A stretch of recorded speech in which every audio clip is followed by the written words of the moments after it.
I finally settled for a spot below a minuscule window with iron bars, and the damp, cavernous basement, the tiny hole let in a faint ray of light that signaled the first day in the year of the monkey.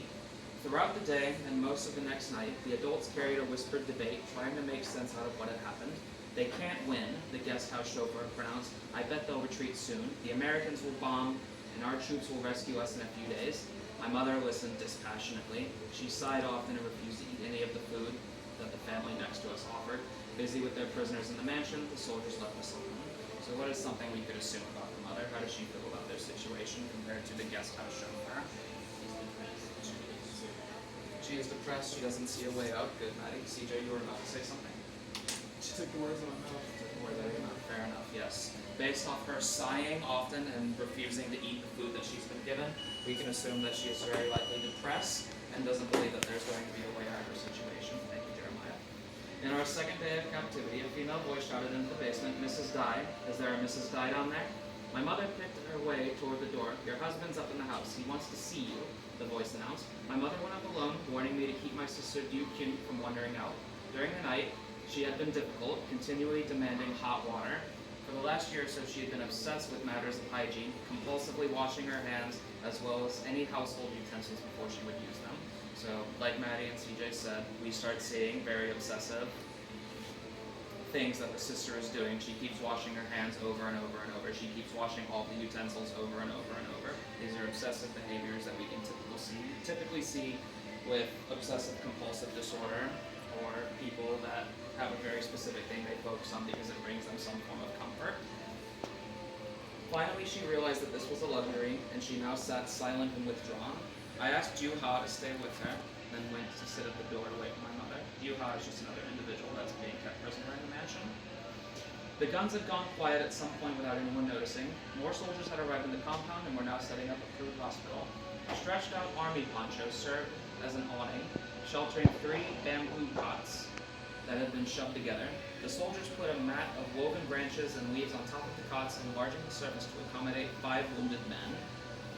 Looking like pallbearers carrying a white porcelain coffin, 3 young men and a woman in civilian clothes brought in an ancient French bathtub.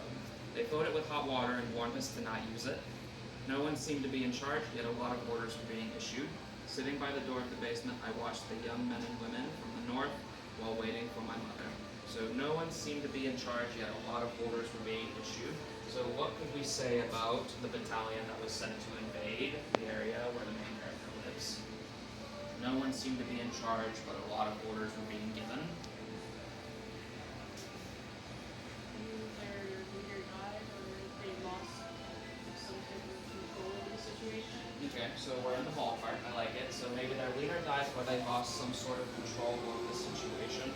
Or one other way we could look at it is maybe they never really had control over the situation because they are disorganized. This is just something that they decided to do spur of the moment because they saw an opportunity that presented itself.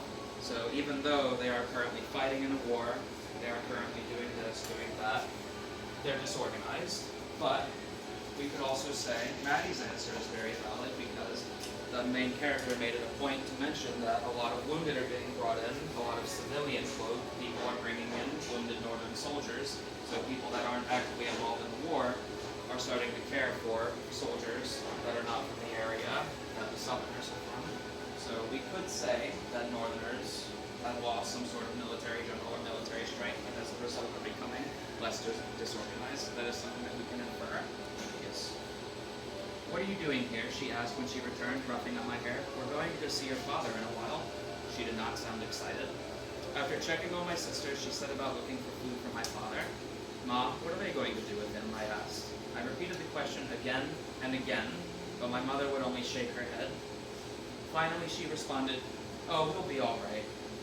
They said all he needed was a few days of re-education. They're taking him somewhere, but he'll be back. So, re-education. What do we think they mean by re-educating Southern individuals? Instilling new values. What do you guys think? I like it. To be more confident. Whatever you would currently be, democratic, yes, good, I like it. So yes, we are instilling new values into them, like Maddie said. Specifically, they want to instill communist values. Now, Given how they've been treating civilians, do we think that this is going to be a positive experience for anyone involved? Do we think that we are just going to all sit in a classroom and learn what it means to be a member of the Communist Party and just support each other in great, wonderful ways? How do you think we would describe a situation that they're possibly going to be under siege in? Probably not A very harsh situation. A very harsh situation, not gonna be bad. and it's not going to be good. Yes, I like it. So, taken where? Would we be rescued first? Would they let him go? I didn't think she knew the answers to my questions, so I tugged at her sleeve. Mom, what's re-education?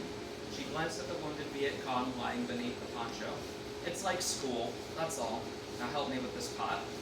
So again, here we can infer that it is not something that would be good because the mother is trying to divert the child's attention away from the subject. So she's answering the question with a very general non-answer and then saying, now help me with this other thing that's probably more important.